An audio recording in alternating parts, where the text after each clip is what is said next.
Well, hey there, I'm Dr. Tom Ulrich, and I like to talk about leadership and engineering. Hey, in this video, what I'd like to do is talk about another of the really major leadership theories, major modern leadership theories, which is authentic leadership. And I think I've mentioned in one of the other videos that another one of the major theories is transformational leadership, and that one has the distinction of being the most heavily researched. The reason I mention that is my guess is if you fast forward 10 years from now, probably authentic leadership will overtake transformational leadership for a very simple reason. There was a literature review a couple even 5-10 years ago, and it was kind of comparing all the major leadership theories, and they kind of put together this big chart that looks a little bit like one of those charts when you buy a new car. It kind of has air conditioner, and the low model doesn't have it, but the higher models do, so it gets a dot. So one of those sort of features, and which actually I guess the columns are which car, and the rows are what features, and it kind of shows the comparison. And what he basically showed is that authentic leadership theory pretty much incorporates all of the theories from it incorporates all of the ideas from servant leadership. It incorporates all of the ideas from transformational leadership. It incorporates all of the ideas from charismatic leadership. It incorporates all the ideas from LMX and so on. So it's kind of this almost meta theory that really does seem to reflect kind of the state of research, and it just incorporates everything. And so if you're going to teach a leadership theory, the great thing about teaching authentic leadership is it kind of, you don't miss anything. The bad news is it's complex. It has a lot of pieces, and it's a little more difficult to teach. So anyway, so what's the idea? So maybe I can first explain this from the context of going back to this idea we had where we said, the researchers several decades ago were kind of like leadership is a trait, and so just as my eyes are brown, that's a trait, and the color of my skin, that's a trait, and leadership was a trait, was the way it was thought about. And so you're sort of on this relentless pursuit of finding leaders, so you're looking for the next Abraham Lincoln, and you're looking for the next Gandhi, and so on. And then the leadership theory sort of swung the other direction and said, the problem with the trait theory is a couple things. One is,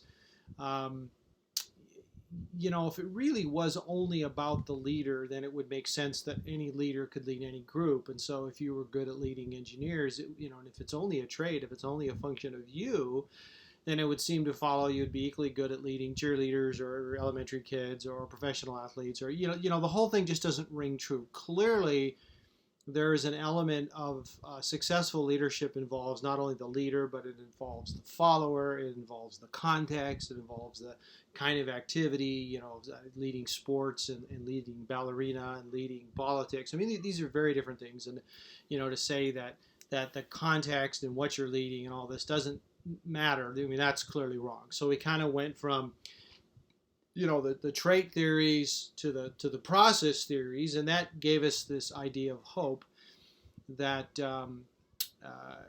for instance, leadership can be learned. And so and we don't say that everybody can attain the same level, just like with basketball.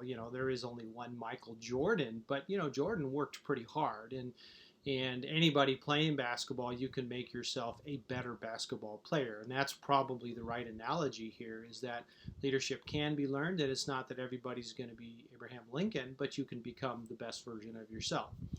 So you kind of had this pendulum that swung, and authentic leadership in some ways goes back toward the middle. And what I mean by that is, it kind of starts with a premise that, yeah, but character matters. There's the attributes of the leader. So maybe they're not traits.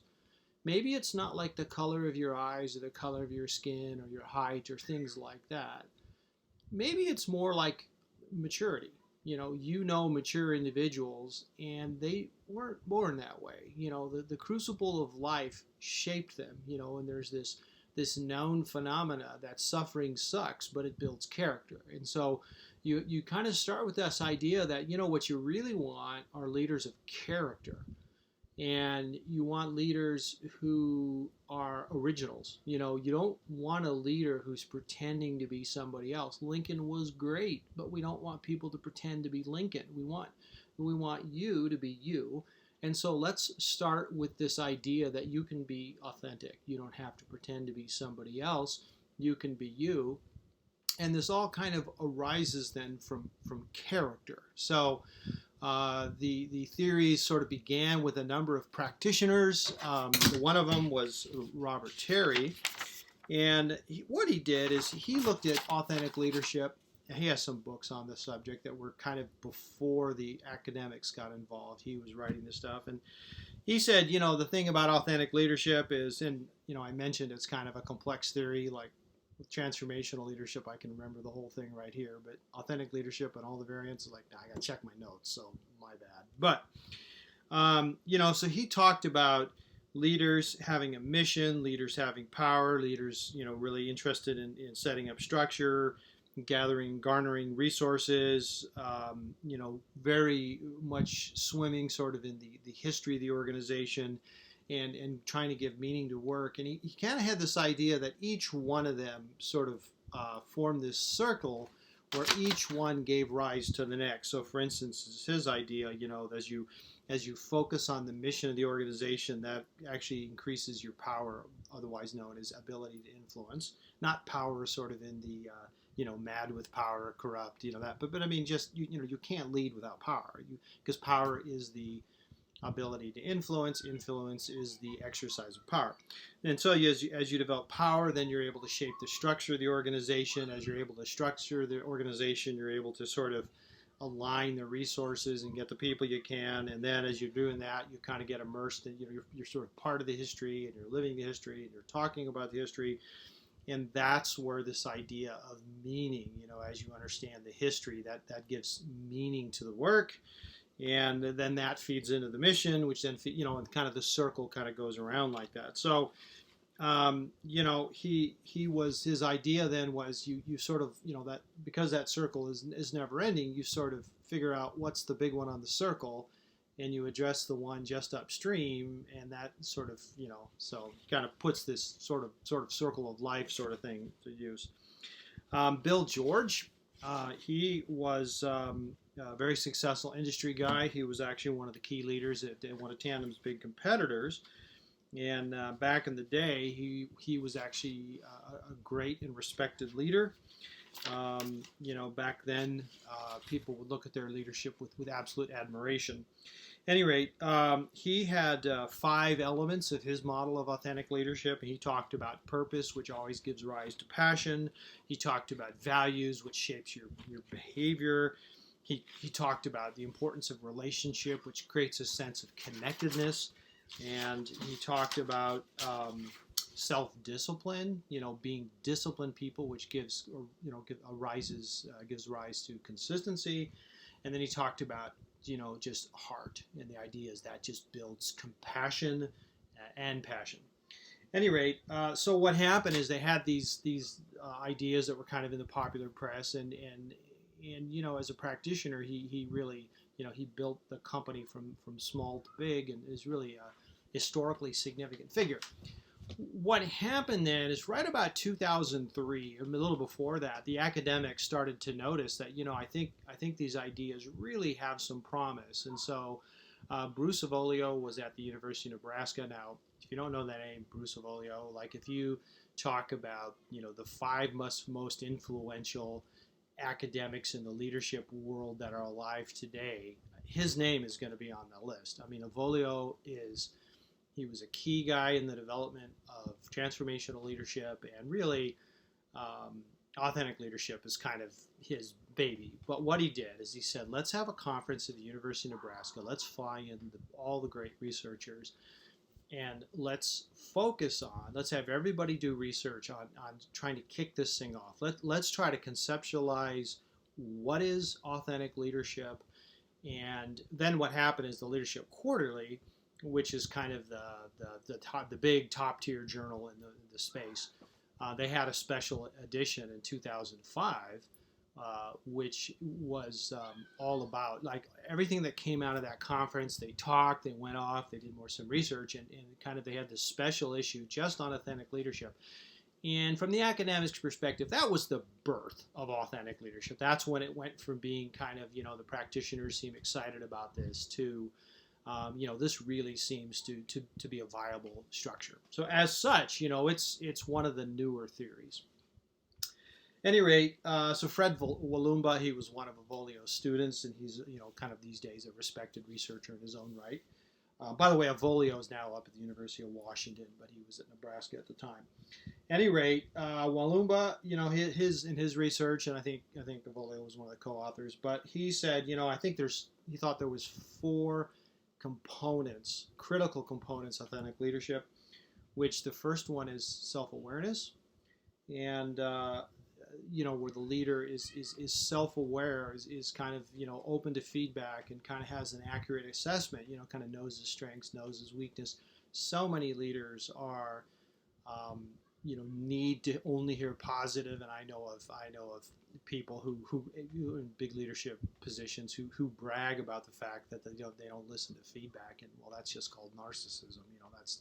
That's not what we're talking about with authentic leader. Authentic leaders, kind of accept themselves. They accept the fact they got strengths, they got weaknesses, and of course, stating the obvious. I hope it's obvious. They don't accept, the weaknesses is sort of like it's okay to be, have this problem, but they recognize this is, the sort of thing I need to be working on. The next one from Walumba was an internalized moral perspective, and so fundamental to authentic leadership is not only this idea of really understanding yourself, but then it's also having a moral scale. It's having a deeply developed sense of morality, and it's not just something like, okay, I did some research, here's my list. I mean, it's the point where you live this. You are fundamentally a moral person. You want to be moral, and you kind of view the world through that lens. The next one is balanced processing. And so, it's kind of this ability to, as situations come, sort of looking at both sides, you don't sort of fly off the handle and quickly make a decision. It's sort of being this thoughtful person who really tries to see it from all the perspectives and really come to striving for understanding, striving for fairness, and not just reacting, not just being kind of the crazy reactor. And then the other one is relational transparency, and the idea here is that you hear people say things like it's lonely at the top and stuff, and there's some truth to that, but the idea of an authentic leader is they let, especially the people closest to them, so let's say they're leading a corporation, the people just under them, they know the leader. They have a relationship, they're transparent, they see the good, the bad, and it's just, I'm not pretending to be somebody else. It's just, here I am. I understand my weaknesses, I understand my strengths, I'm working to accentuate my strengths, I'm working to minimize my weaknesses. And I'm not going to pretend to be somebody else. I'm going to start with, here I am, warts and all. At any rate, so that was pretty big news, formulating that. And then what happened is the whole gang, Fred Luthens and Bruce Avolio and the whole gang, they kind of formulated a further model where they said, well, yeah, we like Walumba's 4, but we think there's something that came before them. We think there was a crucible in which those 4 are formed. And so Avolio and Luthens and all those guys, they really talk about 2 things. So they talk about positive psychological capabilities, and if you've read Marty Seligman's stuff, positive psychology, okay, I know, it sounds like, oh, that's the happy sauce, let's all be happy, let's be shallow. That is not what Seligman is saying, so let me take a pause there. So Seligman is a respected researcher. I think at one point he was the president of the American Psychological Association. I mean, this is a respected guy. This is a top-tier researcher. He's taught at the University of Pennsylvania, which is Ivy League, for decades. I mean, this is a legit guy. This is not a TV guy who's shallow and sells books. This, Seligman is the real thing. And he was doing a lot of research on depression. And kind of the aha moment for him was, as he tells the story, is he realized he was operating in a realm where what you're trying to do is get people back to mediocrity. So you have, they're depressed, and you do all this stuff to get them back to the place where, okay, life is livable. Life is okay. And and so he started talking about that as negative psychology, where you just sort of address the negatives. And he dared to ask this question, like, well, what if we didn't get them to the point where they're breaking even, where now they can sort of go on and kind of, fit in the middle? What if we tried to take them from, absolute depression to a life where they're thriving, where life is meaningful and full and has purpose? And so he started this body of research that looked at not willing to, sort of this unwillingness to accept mediocre as the goal, but to say, let's be living full lives. At any rate, so that's positive psychology. So it's very important to understand that the theoretical underpinnings of authentic leadership are in that. So Volio will say things like, the idea of authentic leadership is based in positive psychology, and so it's kind of that this expression of leadership is not just part of getting by, but part of a kind of a rich life. At any rate, so there's this idea of having those capacities, which means you've got to be a person first and foremost that gets to that point where life is full and abundant and these sort of things. And it's only once you get these positive psychological capabilities where now you're not depressed, you're not average, you're thriving. That's the first sort of antecedent. The second antecedent is moral reasoning. And the idea there is the developing a conscience, scruples, a moral code, So people who, it's very popular these days to really look askance at anybody who's religious, like the crutch, that sort of thing. And I think what Avolio would say is, well, the great thing about that is these are guys who have really thought about morality. They've thought about things like, well, taking advantage of people really is bad.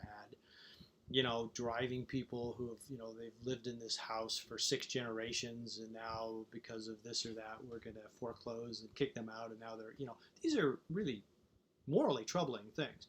And to start to, so the people who have really developed an ability to think ethically, to think critically, to think in terms of morals.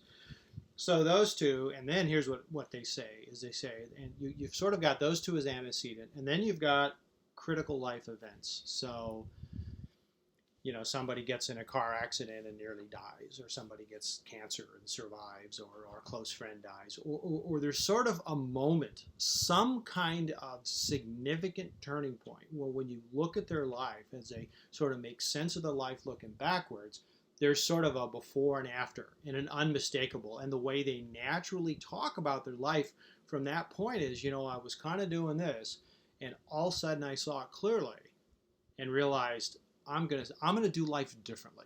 And so, what does the different life look like? And that's the thing I just mentioned first from Walumbo, which is, you have these positive psychological capabilities, this moral reasoning, you have a critical life event, and all of a sudden you have people committed to being self-aware, honest with themselves. They have this truly internalized moral perspective where it's not just mom and dad's religion, it's mine. It's not just the Sunday school teacher's lesson, it's mine. They have balanced processing where now they're a thoughtful, not just one extreme or the other, and really thinking and striving to hear. And they're just simply transparent relationally, and they're just not trying to be somebody else. And that is authentic leadership. At any rate, so it's an exciting idea, and it really gets to a lot of the ideas that the other major theories incorporate. Now, I didn't, that may not be obvious just from that top level thing, but when you start looking at corollaries and so on, it actually is probably the most, well, it certainly is the most comprehensive leadership theory. And going forward, I believe it'll continue to be, it'll surpass transformational leadership and to become the most heavily researched. At any rate, those are my thoughts on authentic leadership. Hopefully that helped. As always, if you want to see more videos, I've got now, this is the 37th video. You can find a list of them on tomulrichconsulting.com. If you just go to YouTube, you can search on Dr. Tom Ulrich. And at any rate, if you don't mind giving me a like, that helps YouTube recommend me to others. If you want to leave a comment, I've only had one person comment so far, and all the time I've been doing it, and that was my son Tim. So, really, it's not like there's thousands of comments and I won't react. You got a question, put it, I'll answer it, and I'll be happy to do so. At any rate, and if you'd subscribe for the same reason, that would be amazing. In the meantime, I'm Dr. Tom Ulrich. I'm the engineering leadership guy, and we'll talk to you next time.